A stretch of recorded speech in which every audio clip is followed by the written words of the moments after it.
सियावर रामचंद्र की जय.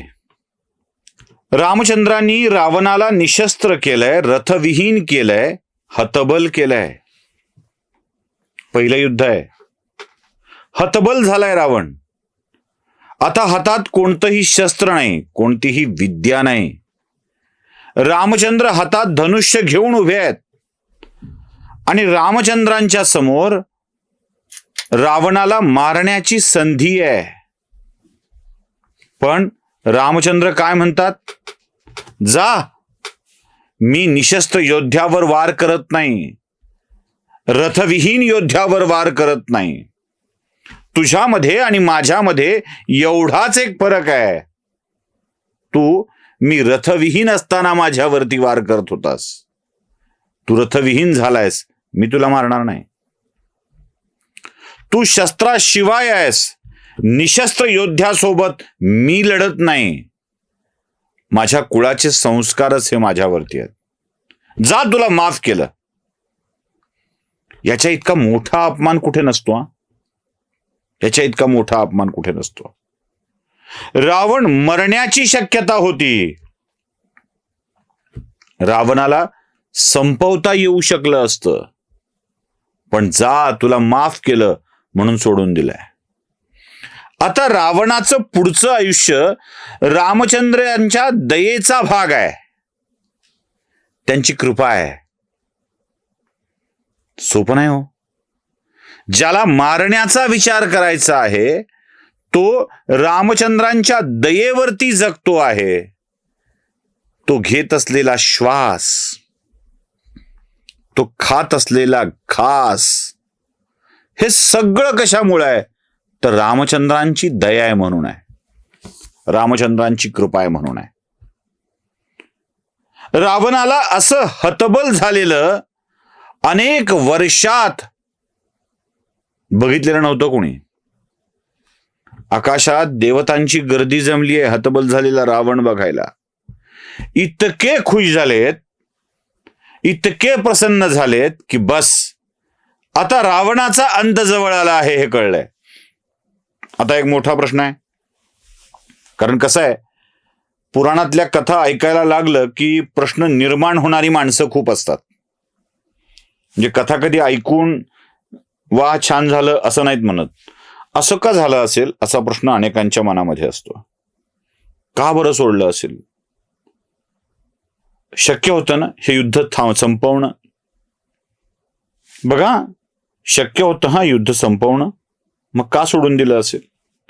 रामचंद्रांनी मनात आणलं असतं तर सीतेला पळवून नेलं, त्याच वेळी रावणावर हल्ला करून त्याला मारू शकले असते.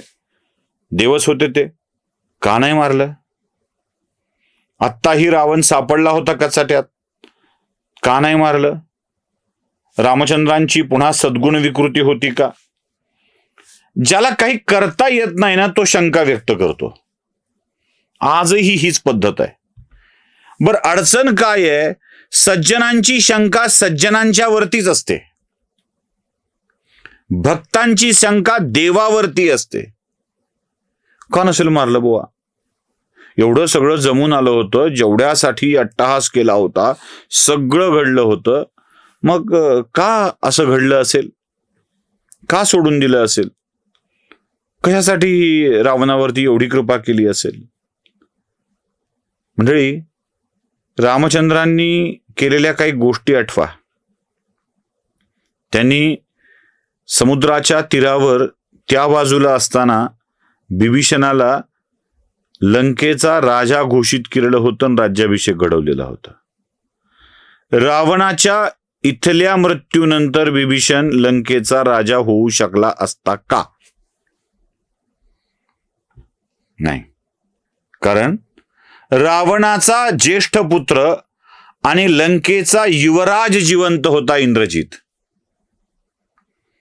समजा इंद्रजित जरी यात मारला गेला असता पुढच्या कुठल्या युद्धामध्ये, तर अजून एक रावणाचा बंधू शिल्लक होता, जो मोठा आहे बिभीषणाच्या पेक्षा. तो म्हणजे कुंभकर्ण. रावणाच्या यच्चयावत दुर्गुणांना संपवलं गेलं नसतं.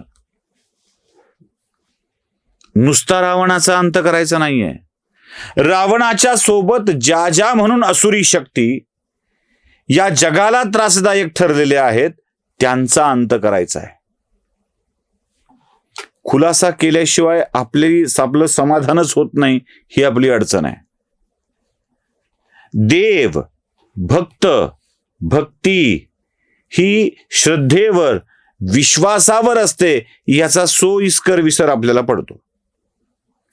त्यामुळे देवानी असं का केलं असेल याचा जरा खुलासा कराल का, असं विचारणारे प्रश्न येत असतात. आणि कथावाचक याचे खुलासे करत नाहीत. ते सांगतात हे केलंय ना देवानी केलंय ते योग्य केलंय. खरं तर ते गृहीत धरायचं असतं, देवानी केलंय ते योग्य केलंय.